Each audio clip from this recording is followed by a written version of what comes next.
Oke teman-teman, di episode berikut ini, episode keempat kita masih di pameran pesona keris Nusantara. Nah teman-teman, ini di depan saya yang megang layar touchscreen itu dari Jepang. Jadi sini banyak loh orang-orang bule.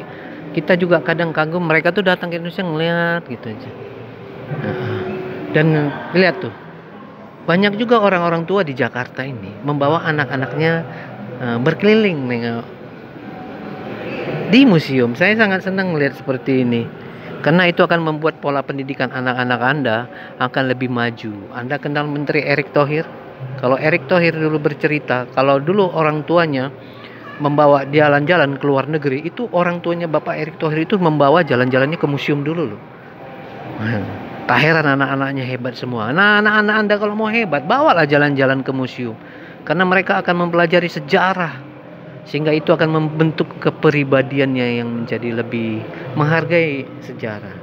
Boleh percaya, boleh tidak, tapi itulah fakta yang sejarahnya. Oke, di episode keempat ini saya akan membahas sebuah patung peninggalan yang berusia ratusan tahun, tapi ada keris di pinggangnya. Nah, ini di depan saya ini, dari tadi saya bercerita kan ada nih 4 patung nih teman-teman nih. Tadi saya udah cerita tentang saya sengaja di depan patung ini sementara mereka lewat-lewat. Nah, patung-patung peninggalan ini membentuk sebuah bukti bahwa zaman dahulu keris sudah ada loh. Anda pikir patung di depan ini berusia berapa tahun? Ratusan tahun teman-teman. Kita bahas satu-satu. Di episode keempat ini kita ingin menjelaskan bahwa inilah bukti peninggalan zaman dahulu kala ratusan tahun, bahwa keris itu sudah ada. Di balik ini nanti kita akan, di manakah keris itu di patung ini ditempatkan? Anda akan lihat bahwa orang zaman sekarang pun menggunakan pola yang sama.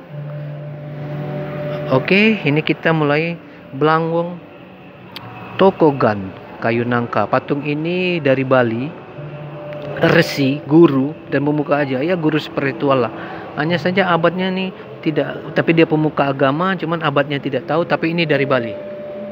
Nah, di manakah kerisnya? Anda bisa lihat tuh samar-samar kerisnya di mana. Nanti kita akan lihat di episodenya. Saya hanya bahas satu-satu dulu ya.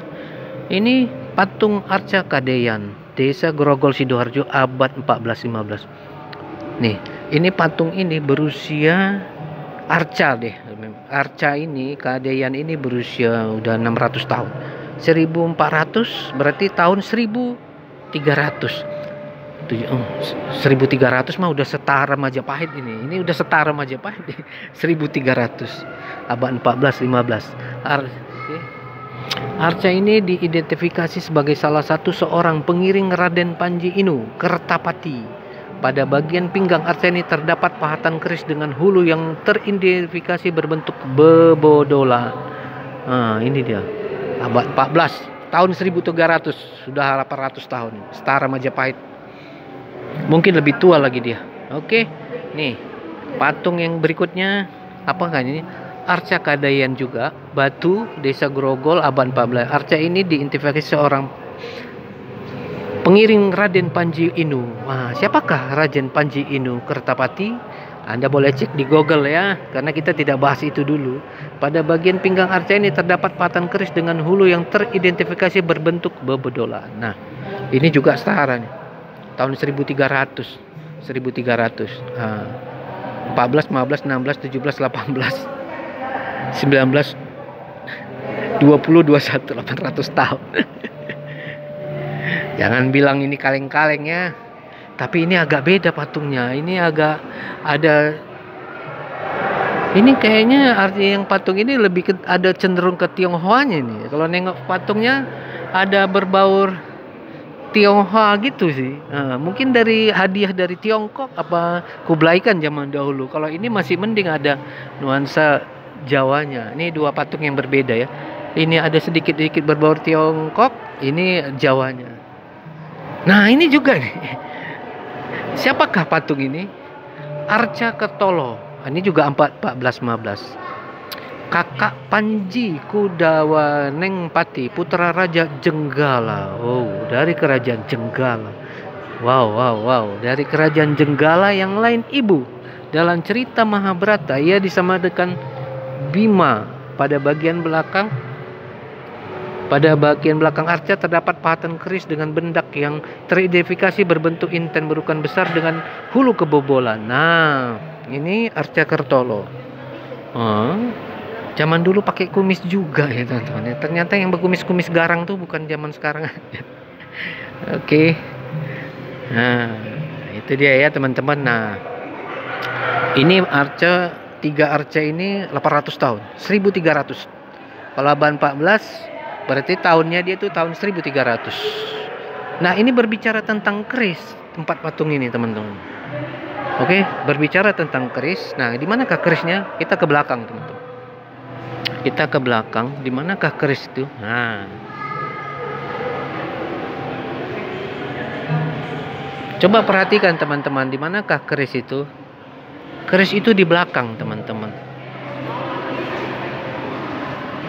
Nah, lihat polanya sama kan teman-teman. Lihat pemakaian kerisnya dengan orang Jawa di kerajaan sekarang, apalagi pada umumnya sekarang kerisnya sama di belakang kan. Berarti pola ini sudah berusia 800 tahun teman. Jadi kalau orang sekarang di teknologi yang segini canggih masih menggunakan keris selalu di belakang, ini patung menunjukkan bahwa petinggi kerajaan pun, ini adik seorang raja kan, dia posisi keris sama kan. Inilah bukti saudara. Jadi jangan bilang ini arca kaleng-kaleng ya. Jangan bilang arca yang dibuat-buat. Main Anda kurang jauh itu namanya. Oke, ini lagi teman-teman. Lihat ini. Kerisnya juga di sini. Cuman dia keris lebih besar karena dia adik raja. Ini pengawal. Beda ya. Jadi kerisnya itu lebih besar karena dia adik seorang raja. Dari kerajaan Jenggala. Ya, Jenggala itu tua banget itu memang. Nah, Jenggala sebelum Majapahit itu, sebelum Singosari itu. Nah, ini dia teman-teman kerisnya.